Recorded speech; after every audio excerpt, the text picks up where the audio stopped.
Hey guys, thank you so much for slipping on over here to the Awesome Padron Show. Today we have something a little bit different than our normal review. This is something that's been eating at us for the last 5 years. We've been wanting to put this video out for a while. Yeah. Was it since Endgame? I remember Endgame happened, and then there was articles put out. The Russo brothers explained why Captain America was able to pick up Mjölnir, and then I think the writers said something else. And whenever those were whenever that was announced, I was so irritated because I was like, they should have just asked you and me why. They should have called us up. Hey, Marquez and Zach, do y'all know why we had Captain America pick up Mjölnir? Because we just thought of something really stupid. Yeah, just really random. The first thing that popped in my mind. Yeah. We just thought of some stupid idea of, he was just pretending like he couldn't pick up Mjölnir in Age of Ultron. Right. And that sounds kind of ridiculous to us. So can you tell us the real reason? Because we have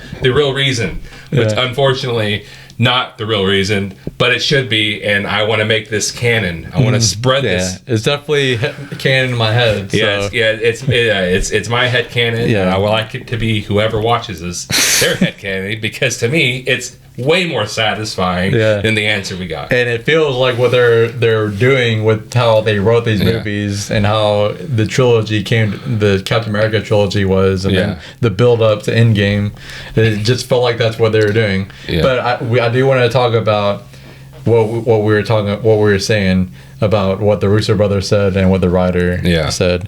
So the Russo brothers, the people who directed The Winter Soldier, Civil War, and then Infinity War and Endgame, they said that Captain America was able to lift it in Age of Ultron. He just didn't want to because he didn't want to hurt Thor's ego. Yeah. And he didn't want to hurt Thor's feelings and all that. So he pretended to not be able to lift it all the way. Which is dumb. Yeah, I love the Russo brothers. I think they are some of the best directors in the MCU overall. But that is, I hated that reasoning. It ignores like all of Steve Rogers, Steve Rogers, and there's apostrophe after the S. It ignores all of his character development throughout all these movies, and it just like throws it all aside for something really dumb. Yeah. And then let me look up that writer's name. I think it's like Christopher Nolan. Christopher Nolan. Christopher Nolan is a huge fan of the MCU movies. Yeah. And then Christopher Markus, the writer who wrote all 3 Captain America movies and Infinity War and Endgame. The guy who wrote Captain America's arc. Yeah. The reason he gave, which I mean, technically, I think it does play into the reason, but I feel like it's not the most important reason. But he said that the reason he was able to lift Mjölnir in Endgame was because he finally told Tony Stark that he knew who killed Tony's parents. So he got that off his chest and he admitted to it. Yeah. And I think the most irritating thing about those is, you kind of were saying it a while ago, is that he wrote all of these movies that had Captain America's arc in it. Yeah. The Russo brothers directed where his arc kind of started. Yeah, Winter Soldier. Winter Soldier, whenever he started changing a little bit. And they come up with these 2 reasons where it's like, did y'all not watch those movies? Did y'all accidentally write this arc? Without even realizing it? Yeah, exactly. And I think another big thing, and I don't want to get into too big of a tangent, a lot of this is also a big reason why I can't stand when people are like, the MCU is propaganda and pro-government, and it's so obvious. But then you have people like Captain America, and Captain America is probably the least pro-government character in probably all the movies. I mean, I think a big problem, I'm gonna stop after I say this because I want to go on a tangent. Okay. A big problem that people have when watching Marvel movies is they watch their people's first movie and they're like, well, that's them. Yeah, exactly. The very start of their arc. Yeah. They're like, Tony Stark likes to sell weapons. That's his problem throughout all of the movies. Like, no, he stopped that in the first 30 minutes of the Iron Man. Yeah, that was the whole point of the first movie. Captain America is pro-government. No, he stopped that in his second movie. He started not doing that in his second movie. Okay, I'm going to stop so I don't go into too large of a tangent here. Okay, but we'll just start from the earliest movie. that kind of brings us into Mjölnir, which is Thor. When I'm king, I'll hunt the monsters down and slay them all. Just as you did, father. A wise king never seeks out war, but he must always be ready for it. In Thor, Thor loved war. He was a person whose main goal in war was to fight. It wasn't to protect, right? He just wanted to go in there, kill a whole bunch of people, and have fun, right? Right. Because of that, and his, also, not just that, but how arrogant he was, and also how much he loved war. That was the problem. The Jotuns must learn to fear me, just as they once feared you. That's pride and vanity talking, not leadership. You've forgotten everything I taught you. But a warrior's patience. While you wait and be patient, the Nine Realms laugh at us.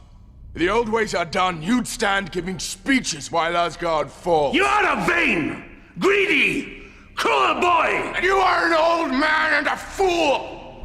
Thor, Odin's son, you have betrayed the express command of your king. Through your arrogance and stupidity, you have opened these peaceful realms and innocent lives to the horror and desolation of war! And then that's whenever Odin put the enchantment on Mjölnir in order you have to be worthy to pick it up. You are unworthy of these realms. You're unworthy of your title. You're unworthy of the loved ones you have betrayed. I now take from you your power. In the name of my father and his father before. I own it all, father. Cast you out! Whosoever holds this hammer, if he be worthy, shall possess the power of Thor. So he threw it to Earth and threw Thor to Earth, and Thor couldn't pick it up. And then a bunch of stuff happened, and then at the end of Thor, he could pick it up because he now sees war or fighting as a way to protect, and he needs to use it as that. It's over. No, it's not over. I mean, you're safe. So his reasons for war have changed to a much better reason of protection, as opposed to just killing people because you love war. Right? Whosoever holds this hammer, if he be worthy, shall possess the power of Thor.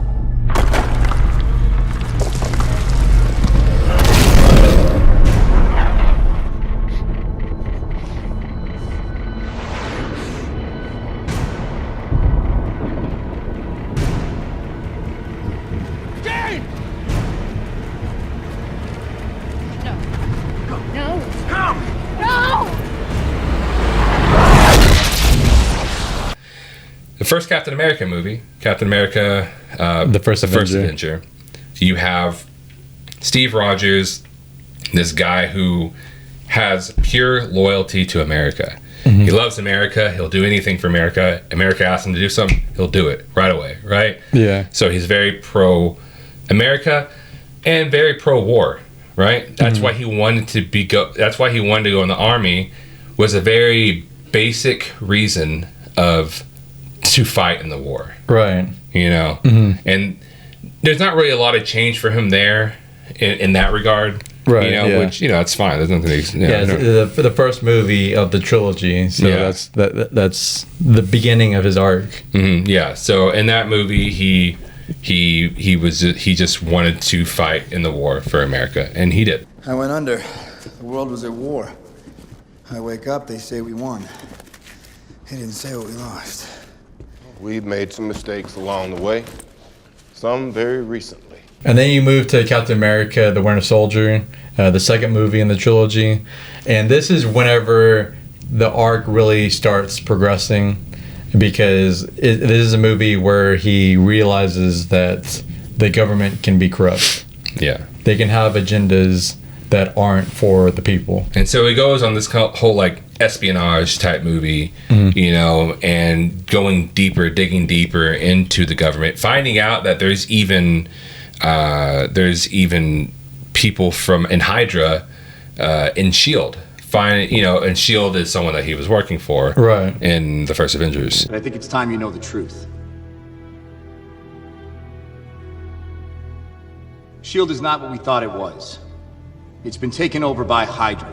And so he starts finding out all these secrets, all this corruption in the government. Yeah, he starts to that distrust starts to grow in him, of the distrust of the government. Yeah, he starts to realize that the government isn't somebody that he can just blindly follow and be loyal to. Yeah, because at his core, Steve Rogers is a very good person. He's a good person.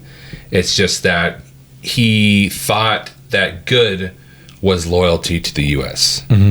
But now, finding this information out, he's slowly starting to question it. By the end of Winter Soldier, I wouldn't say he's completely against the U.S. Yeah, and that plays into Age of Ultron, which came out the year after Winter Soldier. The whole scene that the Russo brothers were talking about, where he can slightly lift it, but not all the way. Yeah. The Russo brothers say he can actually lift it there. Yeah, he just didn't want to hurt Thor's little feelings, and embarrass him, Yeah, but the reason is because he has that distrust in the government. His arc is starting to develop. Yeah, he just hasn't gone all the way yet. Yeah, but it's starting. So that's why he's able to lift it just a little bit. Yeah, because it's there. But he still has more growing to do. Yeah, he's still in some way working for the government at that point, and he still has somewhat trust in that the government, maybe, it's just a few bad apples. It's a few people in the government that are corrupt, but it can't be all of them. It can't be the main ones. And then we get into Civil War, and Civil War is the biggest point of this. Yeah, and it's the end of the trilogy. Yeah, which I know a lot of people like to complain, which I get. There's a lot of Avengers in the movie, so a lot of people say, it's technically not a Captain America movie. But for me, it really is, because it's a strong end to the trilogy of movies, because it's a big step forward for his arc. Yeah. It's a big step forward to the end of his arc. And in this movie, this is a movie where, you have the government wanting to have the Sokovia Accords. And so the Avengers that want to stay in have to sign it. The Avengers that, if you don't sign it, then you can't be an Avenger anymore. You can't. You can't be that hero anymore. You have to step out.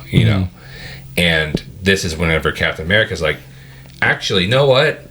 Come to think of it now, I've seen plenty of times. He's like, I had a whole movie. He didn't say this specifically. He was like, Tony, actually, in that last movie that we were in, he's like, I saw a lot of stuff the government can do. This is the United Nations we're talking about. It's not the World Security Council. It's not S.H.I.E.L.D. It's not Hydra. No, but it's run by people with agendas, and agendas change. And I think it's slowly getting to him of like, now they're forcing me to do something. They're forcing me to possibly not do good things when I feel like I need to do them. If we sign this, we surrender our right to choose. What if this panel sends us somewhere we don't think we should go? What if there's somewhere we need to go and they don't let us? We may not be perfect, but the safest hands are still our own. And so then he refuses to sign. There's even a part where he almost signs, I think. Right. Tony's talking to him. He's about to kind of get him to sign. Tony said something. About how he has Wanda locked up in a room. Yeah, and that kind of made him that kind of kicked him off. He's like, no. He's like, this isn't right. Like, none of this is right. And so he basically in that movie he starts slowly going rogue to where he's not going to sign up, but he's still going to be Captain America. Right. And so I think that movie is really big. That movie is not only big, but it's like the end of his arc on there, of going from this person who is completely loyal to the government, completely loyal to America, thinks that the politicians and thinks that America has the civilians and the citizens' best interests in mind, to this person who realizes like that realizes that they are just these people who have their own agendas. They put out propaganda. They're all people with power, and sometimes people with power become corrupt. Yeah, and it also goes back to that line from the first Captain America movie when Erskine tells him, "Not a perfect soldier, but a good man." Captain America was a good man. He definitely was, but he was still a soldier. Yeah, that's what he was. That's what he was first. Yeah, exactly. But now he is a good man, and not a soldier. He fights for the people, not for the government. Yeah, and he's fighting for he fights for what he feels is right. And so this movie, he is no longer part of the Avengers. The Avengers break up after this, and then you get into Infinity War, and that's whenever he's just completely rogue, right? And we did kind of skip over this. We talked about it at the beginning, but Civil War is also the portion whenever Tony Stark finds out that Bucky killed his parents. Yeah.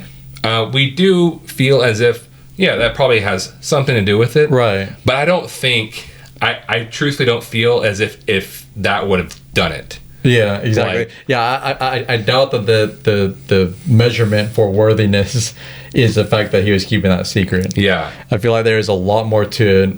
I feel like the whole arc is a lot higher above on the level of what makes you worthy. Yeah. Like, it still plays into it. Like, I don't think it's like a false statement to say that it added to him becoming worthy, but I don't think that's the main thing. Yeah, I don't think that's all that would have taken. I think all of this, and like, especially, and I don't want to backtrack too much, but especially looking at this compared to Thor's arc in the first Thor, and how he was able to finally pick up Mjölnir. Right. I think it a lot more lines up with the story arc that goes from Captain America, First Avenger, to Captain America Civil War. That arc, I feel like it lines up with that a lot better. Right. And just thinking about that whole arc, it just makes that moment in Endgame wherever it flies in, Mjölnir flies into Captain America's hands.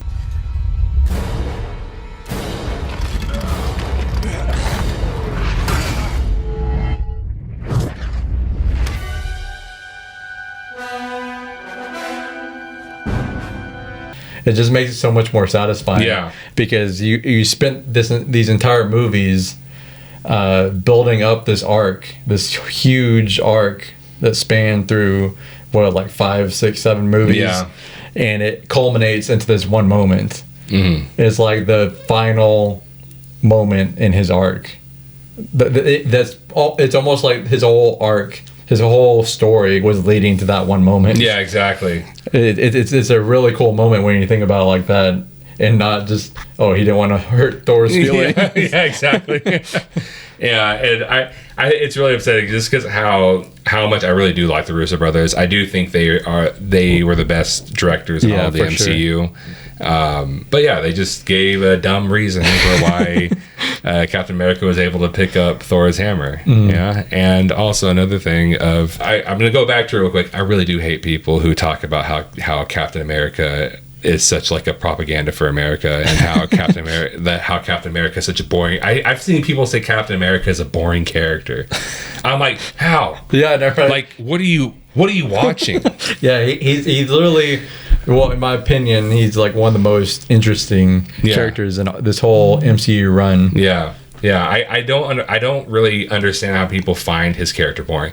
I'm like, do you find him boring because he's just some like white guy with blonde hair that's just, I don't know, he's strong. I don't really know what it is. Right. Like, I don't know. He doesn't have like powers. He can't shoot like blasts. Yeah. He holds a shield up and stuff like that. Is that why you find it? I don't know. Maybe, but like, he's a very interesting character. He's like, and I do agree with you. He really is probably one of, if not my favorite, like, and most interesting character from Marvel. Well, in the MCU at least. And this kind of also, I just want to bring this up real quick. It kind of leads me into one of my few negatives when it comes to Bucky. What is it called? Winter Soldier and Captain America and the Winter Soldier. Or something. Is that what it's called? What, the show? Yeah. Falcon and the Winter Soldier. Yeah, Falcon. At the end, it shows Captain America and the Winter Soldier. It's one of my negatives about the show that hasn't happened yet. Yeah, right. No, this is one of my negatives about Falcon and the Winter Soldier. It's not really negative. It's just that I feel like they should have brought this up because of what Captain America went through. I felt, and the conflicts that Falcon was going through in Falcon and Winter Soldier in regards to being a black guy holding up the shield, Captain America's shield. I really wish they would have brought some kind of line in there talking about how this shield does not represent America. This shield represents Captain America. This shield represents Steve Rogers. Yeah. Steve Rogers was not a guy who died, or I don't know if he's died yet, but Steve Rogers was not a guy who was completely did things for the government. His choices weren't influenced by the government by the end. His choices were influenced by what he feels was the right thing to do. And I really do feel like there should have been some sort of line in the movie that shield represents him, not America. He kind of just he had that whole discussion with that one guy. I can't remember his name. The older black guy. Yeah. I know what you're talking about. But he had the whole discussion about how he's this black guy picking up the shield, and he kind of just picks it up and goes to the guy and like deal with it. Yeah, you know, right. But I feel like it would have been so much better if they had in some way talked about how this shield represents Steve Rogers, not America. Right. This shield represents a man who went against America, who went against the government in order to do what was right. Yeah. You know, I felt like that would have been a little more satisfying of a reason for him to pick up that shield. Yeah, so especially more motivation for Sam. Well, guys, don't forget to like, share, and subscribe. Also, comment and let us know what you thought about this video and what you thought about I don't know, Marvel, MCU. Do you agree with us? Yeah. Do you agree with us? Do you agree with the Russo brothers? Yes. And Christopher Markus? Yeah. Do you agree with laziness or do you agree with pure effort? Yeah, exactly. Yeah. And what was actually being written, the arc that was being written. Yeah. And don't forget to follow us on social media. We have Facebook, Instagram, Twitter, and TikTok, all at The Awesome Padron Show. And we both have individual TikToks, which we'll put down below. And as always, thank you so much for watching, and we'll see us later.